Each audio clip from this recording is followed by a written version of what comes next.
Soraka top. So maybe something starting with S will go into that top lane. Jarvan banned away to start us off. G2 expect to see Akali removed as per usual, and now things open up just a little bit more. Yeah, and I was kind of checking through the draft stats, and there's only 2 teams that have a particular notice of a certain champion, and it's Diana. And those 2 teams are G2 and Fnatic. And so because we are seeing G2, I'm actually really curious if Diana is going to crop up in this draft phase at all. I think it was Inder who said it, Diana's secret OP.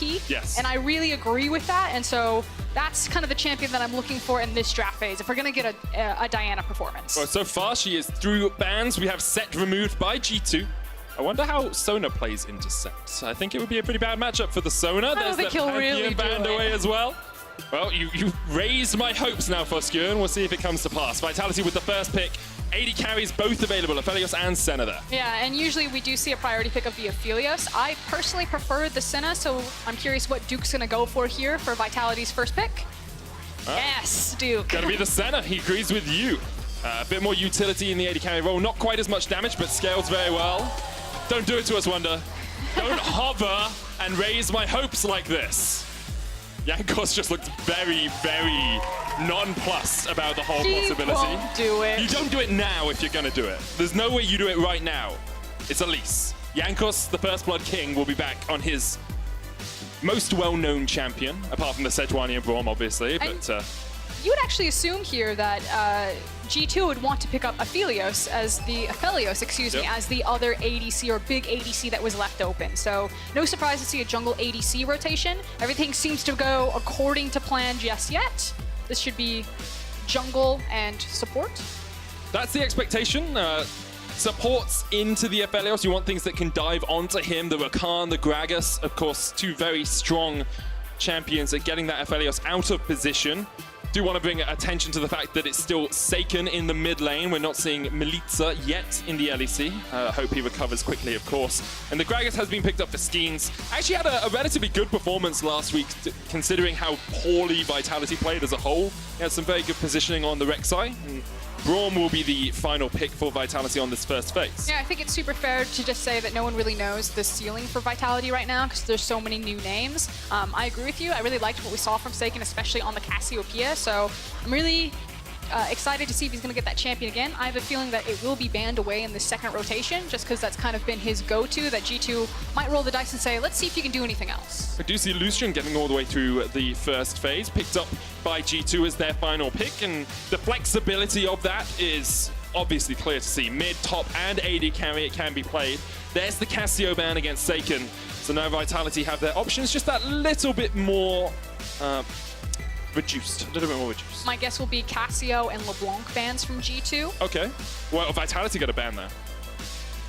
Well, I don't think that they want to ban, unless they have another, like, if Saken has a smaller champion pool or a smaller effective champion pool, they might also ban in mid lane here. I find the Gangplank ban a little bit interesting because Lucian can flex into that top side, and then obviously Lucian is a great pick into the Gangplank. But I was just curious if they're then going to try to ban out other things in the mid lane in case Lucian does go top to make sure that Saken gets a decent matchup there on one of the champions that he has left and available. I think the difficulty for Vitality is G2 only have to pick their support next, so they don't really have to show too much.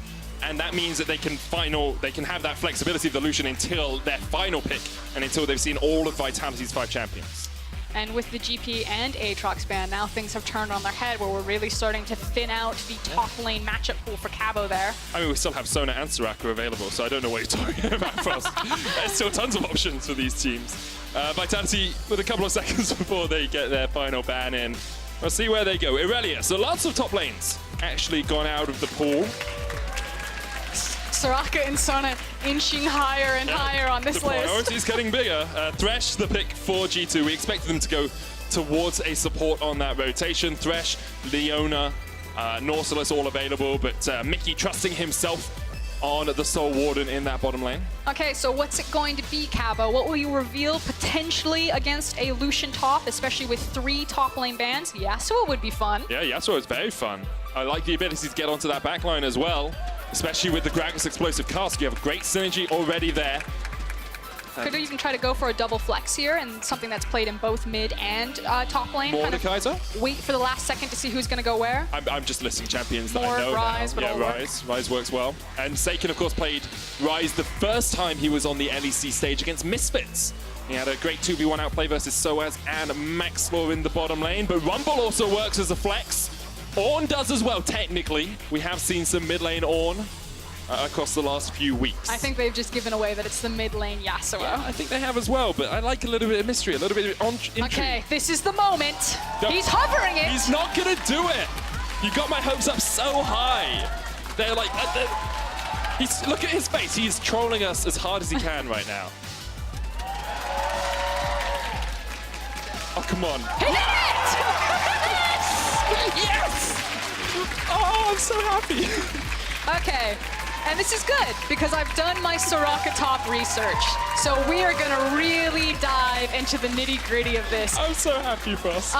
Chakra has just put out an excellent guide talking about Soraka top and mid. It's also been appearing into the bottom lane in the ADC position. It is all over scrims right now, all over multiple regions. And how it's really going to work is you max Q when you're into the top lane, and against, I was going to say against a Rumble, but the Rumble was hovered. It's actually really good at absorbing and negating a lot of instantaneous burst damage because a team fight happens, the enemy team uses all their massive big cooldowns, and then Soraka just smashes R and then also has the redemption itemization and just completely resets everything that you wanted to do. So against a team comp that is super reliant on big, crucial R buttons, Soraka just destroys it. And then she hyperscales into late game where she's putting out ridiculous heals in tandem with an Fiend's Unholy Grail.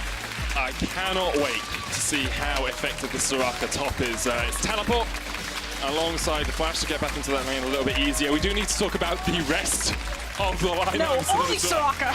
Only Soraka, only Ornn. Let's have a look at the rest of it because you do have this pretty good engaged composition from the side of Vitality, Call of the Forge God, Explosive Cast, Braum jumping in there, Yasuo with the last breath. I can see how that works as a teamfight comp. Yeah, and they also have great scaling potential and the ability to play a side lane, especially with something like the Yasuo. So there's a lot of flexibility for Vitality still here. And we are going to jump on to the Rift. Third game of the day. First Soraka top without Smite in the LEC. And we have a pause. It's okay. It is more time to talk about Soraka top. Well, we could wait because we have a really cool graphic that I want to bring up to talk about Soraka top. We do have a cool graphic. Talk about the composition from G2. Because you told me how Soraka resets fights, but how does the rest of the G2 composition actually take a fight? I mean, the longer that fights go on for, because they have a double ADC, the better G2's chances will come up because they do so much overtime or kind of sustained damage. And then when you pair that again with the Soraka, like, you have to think if a team fight lasts more than 15 seconds, G2 have won it. Okay. Double AD carries work very well in a team fight. Don't see a huge amount of disengage. Like, Lucian and Aphelios, relatively low mobility. Of course, Lucian has the dash to get away, but alongside that, Elise can't really disengage too well for you. Thresh can put up a box, but you have a lot of ability to jump on the enemy AD carries here from Vitality. So maybe a couple of Grievous Wounds early, maybe a couple of Executioner's Callings early. It's going to be quite difficult for G2 to last through a fight. Yeah, you're definitely going to have to consider what you're going to do around the heals. And again, Vitality's composition still has so much versatility and flexibility into it. They can play a side lane. They also have great scaling options. They have great 5v5 and a lot of CC. I do think that G2's composition is harder to execute, but that's kind of been the MO for G2. Yep. They pick ridiculously complicated comps to execute on, and then because they're G2, they just win anyway. We are on to Summoner's Rift. I had a quick look at top lane itemization. Cabochard going for the refillable potion, and then we'll probably get a Doran's shield in lane, of course, because you can just build in the lane. See a lot of Ornn's doing this. He hasn't made a mistake. You just need a little bit of gold before you can get that Doran's shield. And it's Doran's ring and 2 pots on Soraka, and I don't really know if that's, I assume that's the conventional build. I assume that's what you'd go. Now, here's the thing about Soraka top is that she's being run with 2 different summoner spells. It's either the barrier or it's the teleport. Okay. And you can actually see both depending on top lane. You'd assume, it's top lane. Of course, it's going to be teleport every single time. Now, Wunder runs it teleport, I think, every single time when I checked his solo queue account, yep, or where he was practicing the Soraka. And one of the issues that she has is that if the wave gets away from her or it gets put in a bad space, she actually needs a lot of assistance to get the wave back safely, because Soraka is still very susceptible to ganks. And with a champion like Ornn, you have great gank setup. So Vitality, if they want to try to punish that, there's that ability that the wave gets away from Wunder, he has a hard time resetting it, because she's great at pushing and trading, because she gets the health back on the Q and she just spams Q and tries to run you down with it. But if she's overextended, Gragas and Ornn will just have a field day with her. Oh, I've accidentally brought up the wrong graphic. The wrong one. I'll get the correct one up for a second. So yes, Soraka top. The reason that it's great, as you said, is the wave clear from the start call. And then when you get this Athene's redemption, you reset fights really well. You set it a little bit in pick and ban. If the fight doesn't kill you, all you do is you pop your ult and you pop your redemption in Athene's and you get a lot of healing back. And I suspect that we'll see more Soraka because she's really good into a lot of blind pickable supports right now. People are picking a lot of Braum, a lot of Tahm Kench you're seeing globally, and Soraka can slot down to that support position if you decide you don't like the top lane matchup. So she is triple flex in mid, top, and support. Now this time around it was the last pick into the Ornn, so you don't necessarily get to see that potential blind pick safety that offers her with the flex, but it is something to consider. And then again, kind of some of the core itemization is that she will look for the Athene's Unholy Grail. Obviously, you can stack up the charges on it by spamming Q, and then when you tap that next heal, someone is going to get a lot of health back. And a lot of people think of Soraka as only healing her teammates. Of course, if you hit the Q, you get a bunch of healing for yourself that you can then pass on to your teammates in a fight. So it's actually quite difficult to harass her down in the lane. Jankos here has already got both of his buffs. Did Gromp blue and red. And now Skeanz has come across after doing a full topside clear. Jankos really doesn't have the position to stay around for too much longer. You can see already Jactroll is on his way across. He'll just take away the Scryer's bloom, but we'll have to retreat out of the jungle. But it does mean that with so much information about Skeanz being on the bottom side, that Wunder super safe to really build up a slow push here and have a big crash onto Cabochard's tower. And you can see that he's already really starting to chunk him out. Now, reminder that the Star Call will crash down faster the closer that Soraka is. So Wunder's doing a good job kind of like sniping out Cabochard with a lot of these Qs, but if someone does manage to rush forward, get on top of Soraka, she actually is pretty tanky or harder to kill because the Star Call will start just like zipping down from the ground, like meteors raining hell upon you, and she's getting so much health back. It's just so difficult to play into her as well, especially if you're looking for like a telegraphed engage, because she puts down that Equinox, you're silenced, you can't go any further forward because you just get stunned and you have to try and retreat out of it. So Cabochard's not going to have the most fun here in the top lane. Volatile Spiderling, we'll see Saken. He's just stopping the back. Wunder, unfortunately the wave is actually getting frozen, or not frozen, but is spending a lot more time on Cabochard's side. So now that Skeanz has reset and is playing top side, it's going to force Jankos and Perkz to also play top side to protect Wunder here. So Jankos doing a good job invading, finding this Gragas, and trying to create space for his Soraka to get a better wave placement. Well, do you want to dive a little bit deeper on how those wave mechanics work? Because as you might have seen a couple of minutes ago, we actually are going to talk quite a bit about wave management this game. We've mentioned freezing, we've mentioned crashing, but exactly what our top lane is looking to do for us. So, and it's not just top laners, it's kind of everyone, and we wanted to make it really simple and put waves into 3 primary buckets, which is freezing, crashing, and pushing or priority, and kind of why you would do that. So this is a slow push into a crash. So he is crashing 2 waves that have been stacked together, and this can be useful because you can either get a cheater recall, like if Wunder wanted to, he could back and then walk back into lane, not expend a teleport, or you can really hard punish, either through a dive or continuous poke. Because you've crashed 2 big waves, Cabochard has to stay, he has to approach the minion wave, and you can see that Wunder just gets to sit there and chunk him out with those Qs, and then probably push the wave back in and force a TP out of Cabochard, whereas Wunder, again, is still going to have time to possibly walk back to the lane. See Cabochard there having to teleport back in. It means there will be a summoner spell advantage for Wunder, as you say. He won't have to burn his TP to get back here. We have looked a lot at the top lane. Let's have a quick look across the scoreboard to see if anything else interesting is happening. And there is Perkz. He's doubled the CS of Saken early on in this game. Of course, it's quite hard as Yasuo to beat a ranged matchup early on.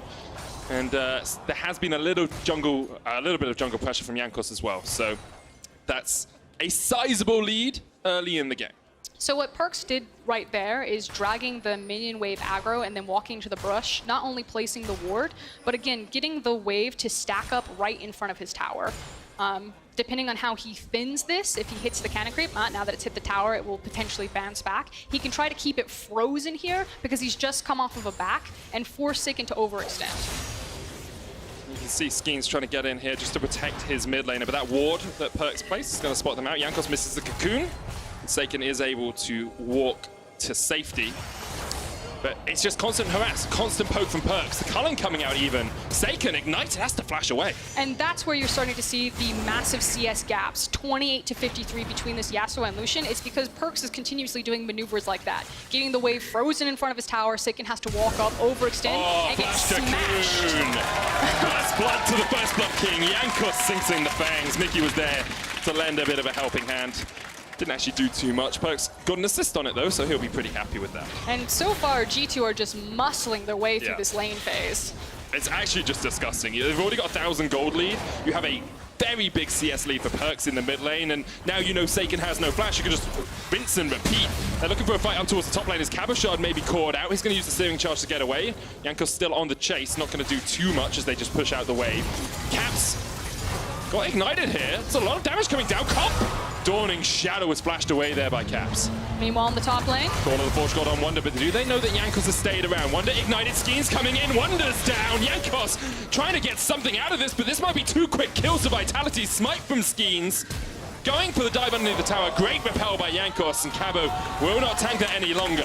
So good job for Vitality to punish Soraka there. They CC locked her, I believe. She didn't even get a chance to A, flash or use the last wish to try to get a bunch of that health back. But on the back end, Jankos played it very well to escape with his life. So making sure that it wasn't 2 kills that went in Vitality's back pocket. Jankos is back though. Wunder teleported back into the lane. Cabo, of course, no flash on him.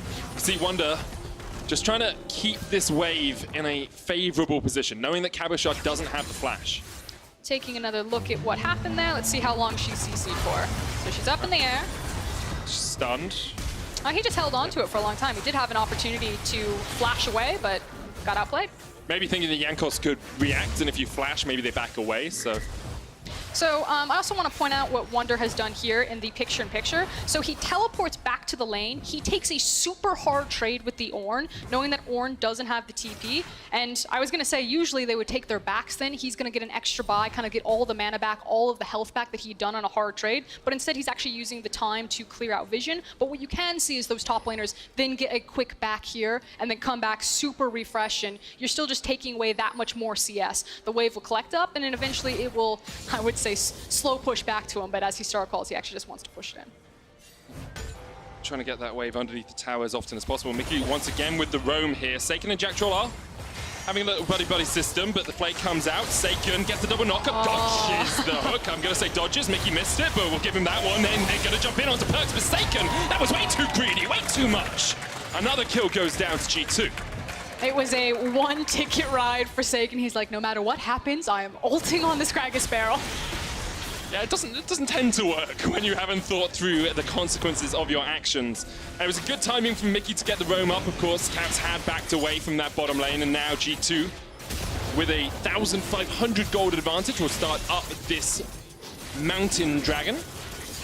Should be pretty easy to secure for them. Jactroll's going to get hooked. The lantern's there.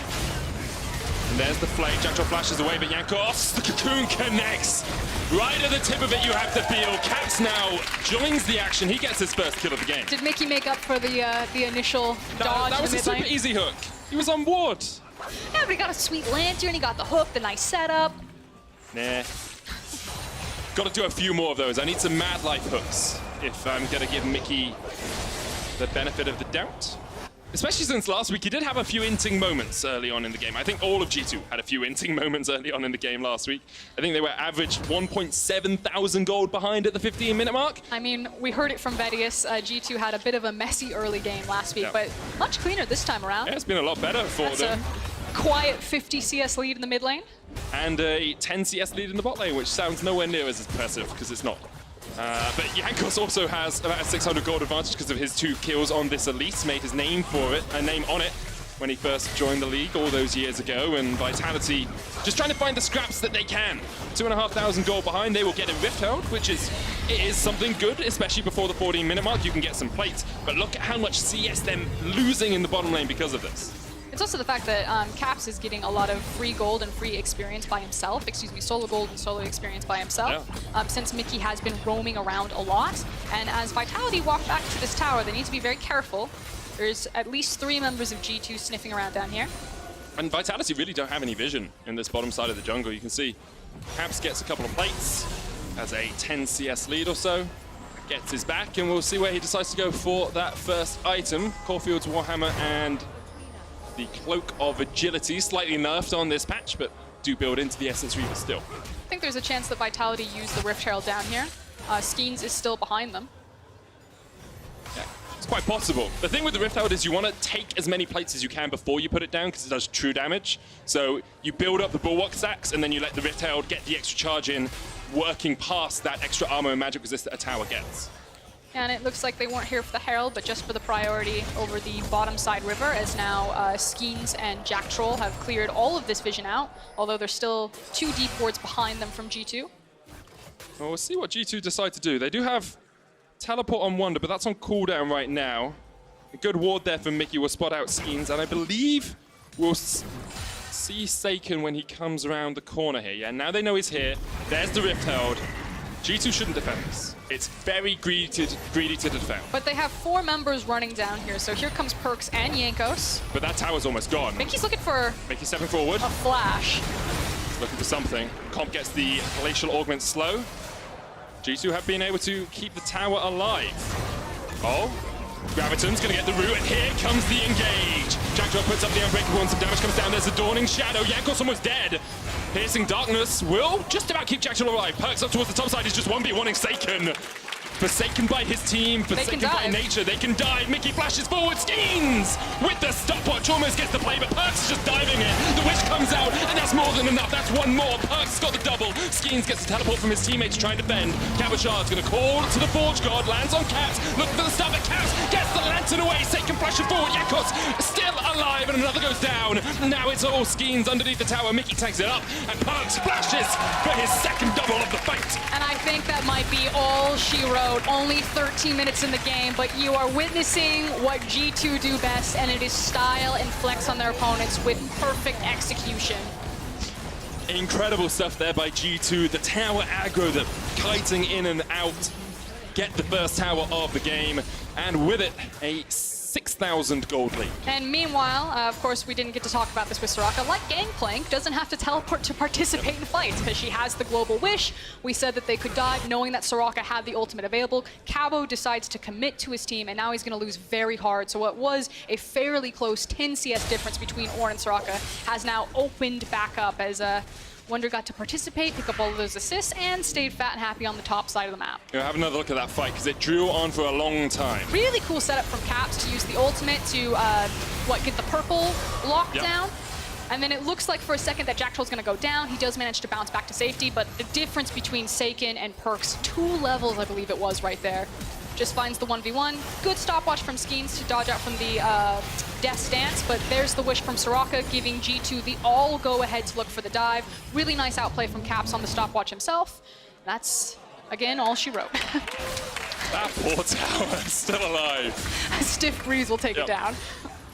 G2 coming out swinging in this game, and Perkz is 5-0-2. Yeah, he's in a pretty good position. Let's give credit to Caps as well. He's got a whole kill and an assist. And the Essence Reaver complete. I do want to have a look at how much gold Perkz is ahead of Saken right now, because that's got to be a pretty sizable sum. He's got a 600 gold bounty on himself. Well, Saken has some shoes. Yes. And 4 daggers. So how much gold do you think that's worth? I mean, basically, he's running around with, like, some Pumas and a Swiss Army knife. That's really, like a corkscrew. A Swiss Army knife can do a lot of things, Frosk, okay? He's got nail clippers, got all of those different attachments. A bottle opener. That's what Aphelios is. Aphelios is the Swiss Army knife of AD carries, because you can do anything. A little bit of everything. Perkz, 7,500 gold. That's a 3K difference between the mid laners. That's a pretty sizable sum, and we talked about how teamfights only go well for G2 because of their double AD carries. Vitality trying to trade here onto Caps, but Wunder comes in, heals him up, and that crescendum damage. When you team it up with the moonshot from the Calibrum, very difficult to deal with. Do you want to do the Aphelios Twister? Let's play the game. We're going to play Aphelios Twister, guys. Here we are. So we talked about this last time. We had a graphic made. We like to identify Aphelios by colors, and we like to play Twister with him. So again, green for range, red for lifesteal, purple for CC, blue for AoE, and white for dueling. And Perkz is, he's got the white gun out right now.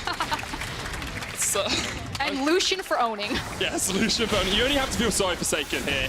Coming in as the sub for the team, replacing Mikyx has had, well, he's felt the bad end of G2. He's felt what a lot of mid laners in the LEC have felt across the years, which is that Perkz, he really does have a lane kingdom at times. Yeah. I like how he's like, Caps, you play ADC, locks in ADC mid. And then, that's true actually, I didn't even think of that. I do like the way he's capitalized his name when he replaced Caps. When he's in all caps? Yeah, he's in all caps. Anyway, 7,000 gold lead here for G2. They got the first two dragons. Dark technology in jungling right now. What's the dark technology? He aggroed the Gromp and the blue, which a lot of junglers can do, but some of them don't, and you can actually jungle them at the same time using the piercing light to go through the blue buff and the Gromp. Ooh, very intelligent. It's the little things. All right, speeds up your clear. He is 170 CS because he's not just the 17 minutes. ADC and mid laner, he's also the jungler. Perkz moving to jungle next year, confirmed. Doinby is going to come in as the new mid laner for G2. If you can't beat them, join them, apparently, is the motto for this G2 team. 17 minutes in, the Rift Herald will be started by G2, and Vitality really... this is one of those games where I always try and, you know, tell both sides of the story. I always try and look for a way that Vitality could get back into this game, an avenue of approach for them. But you just really don't see it, because G2 with this lead, assuming they play the way that G2 play, shouldn't give you any windows of opportunity. That's the idea, but we've also seen a lot of fun games from G2. Happy games. Happy games, that's the word. The Invictus Gaming happy games from G2. This doesn't feel like one of those right now. Yeah, especially not for Vitality. I don't think they're having too much very fun. happy. That's true, Fosk. That's true. So there's still Rift out here for Jankos. They're going to use it to try and break the tier 2 in the top wave. And Cabochard's going to try and defend. It didn't last too long. But maybe Vitality. Okay, they're on a pink ward. They have control of this area. Oh! Vitality's going to get a turret. Minions! He did it. Rift Herald's going to charge in again. G2 trying to crack through the inhibitor line. Here comes the call of the Watch God. Perkz already used to dash away, has to flash. Here comes Jactroll, gets the double knockoff. Vitality maybe find that fight, but there's another great hook from Mikyx. And G2 just turn it right on its head. There's the root, hits all three. Mikyx hooks a minion. I still haven't forgiven him for the earlier missed hook. Excuse you, that was the hero minion right there. That's like the best player Vitality have right now. He blocked the hook. I'm sorry, that was over the line. That was harsh. Gotta be honest, G2 take the inhibitor. Vitality going extinct like the bees that they represent. G2 now, just backing away. Now that you've got the inhibitor at 19 minutes, you expect a Baron. They can just go straight towards it. I don't think they would need the Baron to win the game. I'm not saying they need it. I'm saying G2 are having a lot of fun right now, and a Baron would increase their fun. The game has gotten very quickly out of control. Now, if Vitality were to hunker down and try to think, okay, what are our options? Now, I'm going to say good news, silver lining. Okay. They've opened up a farm lane up into the top. That's true. Super Minions are going to push that wave in all the time. Free XP. And so, technically, Saken could just hard farm that and try to get back. Take another look at this one. Wunder flashes, doesn't get hit by Call of the Forge God, and also flashes out of Cabochard CC. That's very nice. There's the first hook from Mikyx. Caps setting up a great ultimate, and the second, yes, that minion right there. That minion is a hero. Do we give hero status to the minion that got them the bot lane tower as well? That is the honorary Jizuke minion. Oh, okay. He has gone to North America, but we will still remember him fondly as the minion that saved Vitality there. Now, G2 turned their eyes towards the Ocean Dragon. I think they'll be hoping the game finishes before his soul is on the menu, with that coming up about the 25-minute mark in this game. They're 10-1 up. They have a 9,000 gold lead. They have 3 dragons. They've got 2 item AD carry in the mid lane. They've almost got a 2 item AD carry in the bot lane.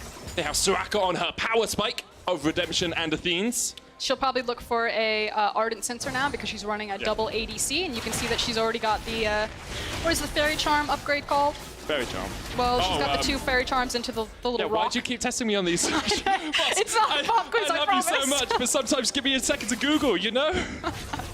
So I'm just gonna, yeah, so the upgrade of Fairy Charm is the one you're asking about. Yes, the Fairy Charm upgrade, is that specifically what you're asking about here, Frost? It's the purple You're rock. specifically asking about the upgrade of Fairy Charm, which I obviously know is Forbidden Idol. There you go. Yeah, it's the Ardent Sensor I'm coming glad the internet is good. I've been able to Google that one pretty quickly. G2 have got vision control on the Baron here if they want it, but as you said, they really don't need it to close out the game. And, no, it is simply a lure. What G2 want is they want more blood. They want Vitality to come to them. They want to continue to kill people repeatedly, and that's what the Baron is. Okay. It is the lure. That makes sense. I've been watching Dracula on Netflix recently. Oh, Perkz steps very far forward. Miky's got the hook. Saken, this is your moment. Saken has the flank. They go into Perkz. Dawn and Shadow coming out as well. Maybe Saken's going to be able to kill, but Perkz just heals up through all of it. Mikyx gets one. Skeanz jumps in. Jankos gets knocked back, but he goes golden underneath the tower, and the redemption and the heals and everything is just far too much. Vitality can do nothing about it, and G2 are back to full health. This is unfair. Yes, Soraka is very unfair. Look at that, Caps goes from 1 HP to all his HP in like half a second. It's the Jugger Perkz comp. As a medic, I think I should be happy about this, but I don't enjoy watching it. I don't know, it's super fun. Look at how confident Perkz is to step forward. That's true. It's like the old, the Juggermore comps of old, as you say. Cabochard hooked up, pops the exhaust. That's not going to do too much for you. G2, 22.5 minutes, and they've already taken down the Nexus Tower. The second will be short to follow after they have got that blood for the blood god that you were talking about. Perkz still on the front line. The hook from Mikyx misses once again. Perkz dodges to the side. Jankos dodges forward. Perkz doesn't even need Soraka heals. He's got the Blade of the Ruin King to heal himself up. And now the minions will do the work. Caps with the Gravitum, Cop with the hook, Jankos with the kill. And this was destructive, this was devastating. This was G2 at their finest as they take down Vitality.